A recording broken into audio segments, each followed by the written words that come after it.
하나님의 말씀은 요한복음 18장 1절에서 5절 말씀입니다. 예수께서 이 말씀을 하시고 제자들과 함께 기드론 시내 저편으로 나가시니 거기 동산이 있는데 제자들과 함께 들어가시다.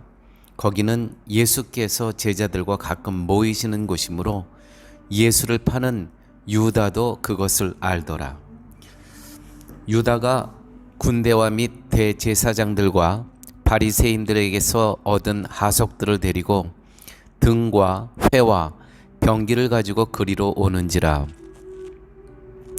예수께서 그 당할 일을 다 아시고 나아가 가라사대 너희가 누구를 찾느냐 대답하되 나사렛 예수라 하거늘 가라사대 내로라 하시니 그를 파는 유다도 저희와 함께 섰더라. 아멘. 18장부터는 예수님께서 십자가를 지시기 전에 여러 가지 고난을 당하시는 순환사라고 하죠.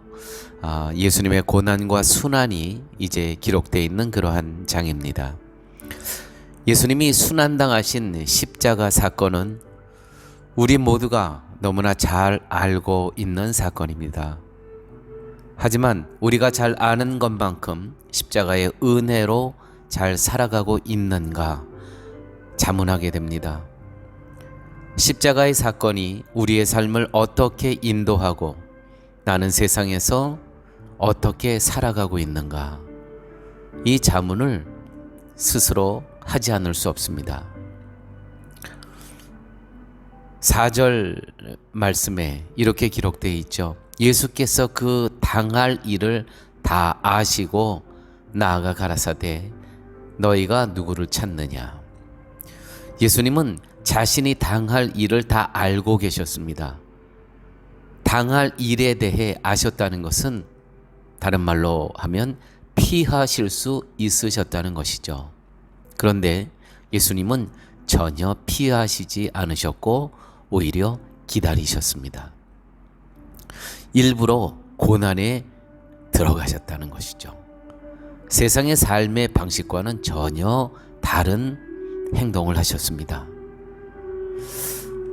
사람들이 연초가 되고 또 가끔 점을 치는 이유는 앞 일을 미리 알고 막고 피하자는 의미 아닙니까?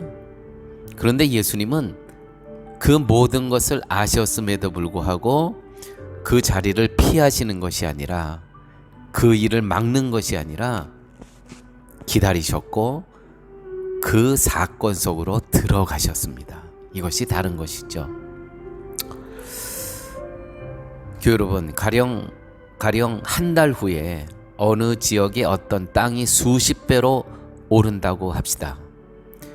당연히 오를 땅을 무슨 수를 써서라도 구입하시지 않겠습니까? 그것이 하나님의 뜻이 맞는가 틀리는가를 생각해 볼 겨름도 없습니다. 설사 하나님의 말씀에 어긋나는 것이라 해도 그 이익을 포기할 사람이 과연 얼마나 있겠습니까? 그럼에도 불구하고 예수님께서는 당할 일을 미리 아셨음에도 불구하고 담대히 당하실 그 일을 기다리고 계셨고 그 일에 들어가셨다는 것이죠. 이 예수님의 행동을 보십시오. 중요한 것은 하나님의 뜻이 어디 있는가. 내 뜻은 아무 관계가 없습니다. 하나님의 뜻이 어디에 있는가. 그것이 삶의 방향을 결정하셨다는 것입니다. 성도도 이래야 되는 것입니다. 예수님은 당할 일을 아시고 순환을 받으신 것은 자신의 뜻보다는 아버지의 뜻에 순종을 택하셨다는 것입니다. 여러분, 우리가 모여서 주일에 예배 드리고 찬송 부르고 기도한 후에 그 다음이 문제입니다. 우리의 모임 후에 우리는 세상 속에서 어떻게 살아가고 있습니까? 우리가 모여서 주일에 모여서 예배드리고 찬송 부리고 기도하는 이것이 믿음의 생활이라고 생각하십니까? 아닙니다. 예배 후에 세상에서 삶 속에서 생활의 터전에서 일터에서 어떻게 살아가는가, 거기에 온전한 성도의 모습을 볼 수가 있는 것입니다. 신앙이, 하나님께서 저희들에게 신앙을 주셨습니다. 교회에 가서 교회용으로 주신 것입니까? 교회 오면 다 거룩한 모습이 있죠. 그 신앙은 교회용으로 주신 것이 아닙니다. 교회를 다니기 위해 믿음이 주어졌다는 것이 절대로 아닙니다. 믿음은 세상 안에서 여러분을 그리스도인으로 굳게 세우기 위해 하나님께서 믿음, 신앙인으로 세워주셨다는 것이죠. 우리의 주인은 그렇게 녹록하지가 않습니다. 우리 솔직히 한번 얘기해 볼까요? 성도가 세상에서 욕을 먹는 이유는 예수를 믿는다고 하면서 예수님의 가신 길이 아니라 자신의 길을 고집하는 것의 결과가 아니겠습니까? 철저히 우리는 예수님 가신 그 길을 쫓아가지 않고 나의 길을 가고 있는 우리의 모습, 그 우리의 모습 때문에 우리는 욕을 먹는 거예요. 예수님 가신 길을 쫓아가면서 욕을 먹는 것이 아니라, 여러분, 축구에서 어떤 수비수가 자살골 한 골 먹을 수 있습니다. 그런데 자살골을 매 경기 때마다 먹는다고 해보세요. 그러면 감독이 그 선수를 기용하겠습니까? 우리는 어쩌면 매일매일 삶 가운데 자살골을 넣고 있는 우리의 모습 너무 많이 보여요. 그게 우리의 그리스도인이라고 하면서 살아가는 우리의 실존의 모습입니다.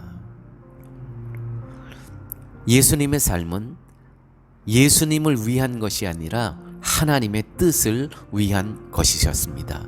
예수께서 그 당할 일을 다 아시고 나아가 가라사대 너희가 누구를 찾느냐 대답하되 나사렛 예수라 하거늘 가라사대 내로라 하시니 그를 파는 유다도 저희와 함께 섰더라. 하나님의 뜻을 위해 모든 짐을 지고 가십니다. 그런데 우리는 짐을 지는 것을 회피합니다.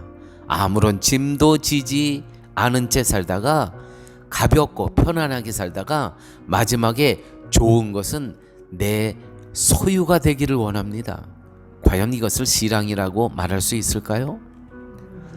성도에게 있어서 손해보는 것은 물질적인 것이 아니라 그리스도인으로서 당연히 누려야 할 위로와 기쁨과 감사를 누리지 못하는 것입니다. 믿는 자로 산다고 하면서 믿음으로 인해서 누릴 수 있는 것을 누리지 못하며 산다면 얼마나 이것이 큰 손해이겠습니까? 장차 재림의 예수님을 우리가 만났을 때 얼마나 민망한 일입니까? 세상 것은 영원히 우리의 소유로 남을 수 있는 것이 아닙니다. 잠시 내 수중에 있을 뿐입니다. 그리스도인이라는 이름에 합당하게 살아가는 것은 내 뜻에 반하더라도 하나님의 뜻에 따르는 것, 이것이 참된 믿음의 삶입니다.